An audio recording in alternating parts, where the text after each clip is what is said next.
voilà, un mix d'étudier ton marché, de connaître tes clients idéaux, tes clients si tu fais du marketing pour les autres, comme c'est mon cas, mieux qu'ils se connaissent eux-mêmes, ce qui est la base en marketing. Tu vois, Ouais. ça change tout parce que ça te dit derrière exactement quoi leur vendre et puis comment le présenter jusqu'au mot même que tu dois utiliser pour les convaincre. Tu vois. Donc voilà, le plus gros du taf, c'est ça finalement. Mm.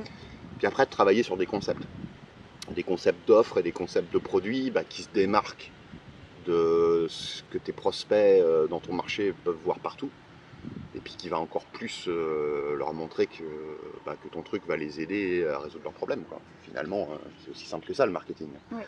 C'est simplement trouver ce qu'ils veulent et puis les guider vers ça. Et idéalement en rendant le concept un peu sexy, un peu accrocheur, et puis complètement unique et différent de ce qu'ils connaissent déjà. Même si tu vends déjà finalement plus ou moins la même chose que ce que font les autres. Ouais, ça, c'est le plus difficile à faire, je trouve. Moi. Ouais, ouais.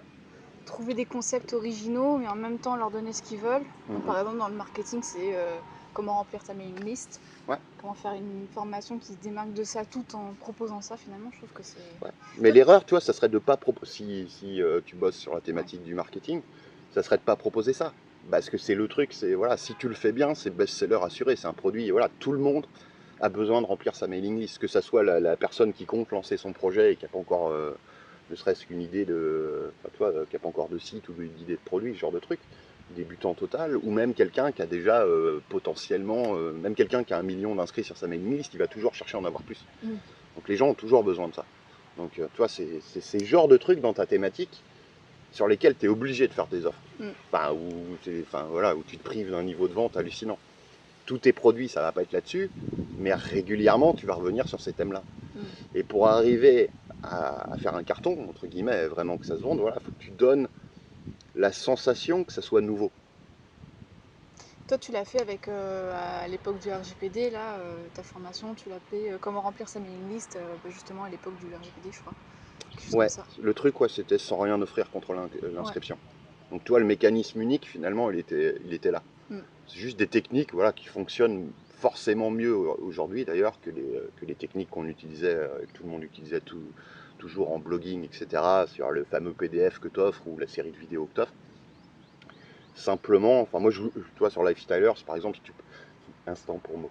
Si tu passes sur lifestylers.fr, juste la page d'accueil, Juste par hasard, je si t'ai tu y rendu ça passes. tout simple, tu verras que finalement, ce que je pitch, c'est pas. C'est une page d'ailleurs que tu peux étudier, elle va vraiment t'aider, je pense. Elle convertit très bien. C'est pas vraiment ce que j'offre. J'offre en fait un truc avec, je sais plus, 12 ou 16 techniques de mailing Mm. que tu peux appliquer d'ailleurs. Y a pas mal de personnes qui ont appliqué ça sérieusement, juste avec cette info-là, qui ont déjà doublé leur vente, sans même acheter quoi que ce soit d'autre chez moi après. J'ai eu ce genre de retour. Bon, faut connaître peut-être un petit peu les trucs pour arriver à le faire aussi facilement, mais déjà ça va bien t'aider. Mais si tu vas sur cette page-là, tu vas voir en fait que c'est limite pas ça que je pitch. C'est que je continue à le proposer parce que je le ferai avant. Mm. Que je pitch vraiment, en fait, c'est le fait de m'inscrire à ma mailing list. Parce que c'est une sorte de masterclass en temps réel sur la persuasion, le copywriting, l'emailing, etc. Il n'y a rien que de regarder mes mails, voilà, tu vas pas saisir toutes les nuances et pourquoi c'est fait comme ça. Enfin, toi, c'est dur Mm. de faire la même chose sans connaître les principes qu'il y a derrière, parce il y a quand même beaucoup de psychologie, de persuasion, puis des techniques forcément. Mais au moins déjà tu vas beaucoup progresser en mailing rien qu'en regardant. Donc, si ça t'intéresse, tu peux t'inscrire et puis je t'invite. Ça c'était la minute promo. Next. Pourquoi je disais ça? Et on Oui, parce parlait. que finalement voilà j'avais remarqué que de rien offrir contre l'inscription comme ça, si tu pitches ta mailing list, le fait donc de récupérer tes mails et que tu le fais bien, ça fonctionne mieux aujourd'hui, enfin depuis quelques temps maintenant. J'ai sorti ça, je sais pas, il y a 6 mois, peut-être un peu plus maintenant, Ça, que les techniques traditionnelles, toi, offrir un e-book, machin, truc, ceci. Donc, finalement, ça donnait un mécanisme unique. mm.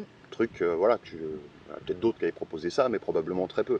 Donc, finalement, la promesse et le problème que ça résout, c'est exactement la même chose.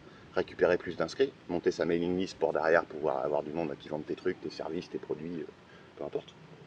Mais avec un mécanisme unique qui différencie directement ma formation de toutes les autres, et puis en même temps qui donne envie, parce que ça t'évite de faire un truc chiant. C'est Ouais. le fameux comment arriver à faire X Sans. sans X, Y, Z, les trucs chiants que les gens ne veulent pas faire. Mm. Comment signer des clients premium dès la semaine prochaine, sans site, mailing list et publicité. J'avais fait une formation comme ça il y a un moment qui avait super bien fonctionné.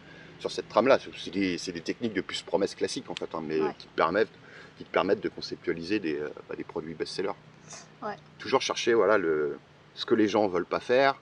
On va arrêter de donner des conseils de ce niveau parce que je devrais Parce faire que là, payer les gens pour ça. j'allais dire, là, c'est une pépite là qui vous donne. Là, c'est une pépite qui vous donne pour vraiment rendre votre offre le plus irrésistible possible, quoi. On prend quelque chose que les gens veulent, Mm. donc thématique du marketing, remplir sa mailing list par exemple, Ouais. et on essaie de trouver un mécanisme unique pour le différencier de tous les Ouais. autres produits, quoi. Mais souvent, tu le fais en observant. Ouais. En observant ce qui se passe, ce qui se fait, ce que tu fais, ce qui fonctionne, ce qui ne fonctionne pas. Et je donne la pépite, mais bon, vu qu'elle est pas, si je donne pas le procédé derrière, et puis c'est pas simple d'expliquer le procédé de toute façon, Mm.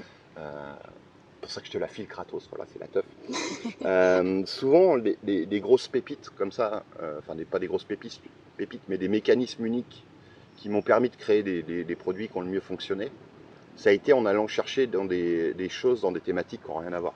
Le mécanisme pour créer ce système à abonnement qui permet d'obtenir autant de ventes que si tu sors une formation par mois, plus d'autres trucs chaque mois, etc., plus en ayant un abonnement à côté, que j'ai mis en place pour mon client, qu'on a optimisé avec le temps, ça a été d'aller chercher, voilà, d'aller faire des recherches sur la psychologie de l'addiction. Je me suis dit, tiens, attends, le but finalement, le seul moyen de plus avoir, de toute façon, à sortir des formations tous les mois, il n'y en a pas 36, c'est forcément de passer par l'abonnement. Ouais. Mais du coup, pour obtenir un tel niveau de vente, faut que tu te retrouves à au moins doubler ton taux de rétention, c'est-à-dire le nombre de mois moyens où les gens restent abonnés. Tu dois travailler sur le taux de rétention et en plus trouver des techniques pour vendre encore plus d'abonnements. Bon, ça, les techniques pour vendre de l'abonnement, je suis habitué, voilà, ça fait un moment que je bosse là-dessus, donc sur plusieurs marchés. Donc je connais les trucs qui permettent de faire décoller les ventes d'abonnement, ce qui est quand même plus dur à faire, parce que les gens naturellement n'aiment pas s'abonner. Ouais. Enfin, beaucoup ont une friction par rapport à ça. Il y en a qui disent que c'est aussi facile de vendre un abonnement à 57 balles par mois qu'un produit à 57 balles. Non, c'est de la connerie. À 20 balles, oui, et encore. Mais voilà, donc tu te dis, ok, faut que j'ai plus de monde, pour cet exemple-là, faut que j'ai plus de monde qui s'abonne à l'entrée, mais juste ça, ça va pas suffire. Bon, ça, je sais comment le faire, mais il faut quand même que je bosse dessus pour améliorer les résultats là-dessus. Mais si je fais plus que pitcher ça, forcément, de toute façon, je vais ramener plus de monde à l'entrée, parce qu'au lieu de parler d'autres offres, je parle plus que de ça, ou quasiment. Mais après, le plus gros, voilà, vu qu'il y a plein de gens qui vont pas aimer s'abonner de base, le but, c'est d'au moins doubler le temps moyen où les gens restent abonnés. Et donc là, tu te dis, attends, tu réfléchis quoi. Voilà, il y a un moment, désolé, mais il n'y a pas de truc, il n'y a pas de recette magique. Il faut que tu réfléchisses, tu te creuses un peu le crâne. Et puis, c'est pas comme ça que autrement, tu n'arrives pas à trouver des systèmes pareils, quoi. Toi, c'est un truc, j'ai vu personne faire ça, quoi.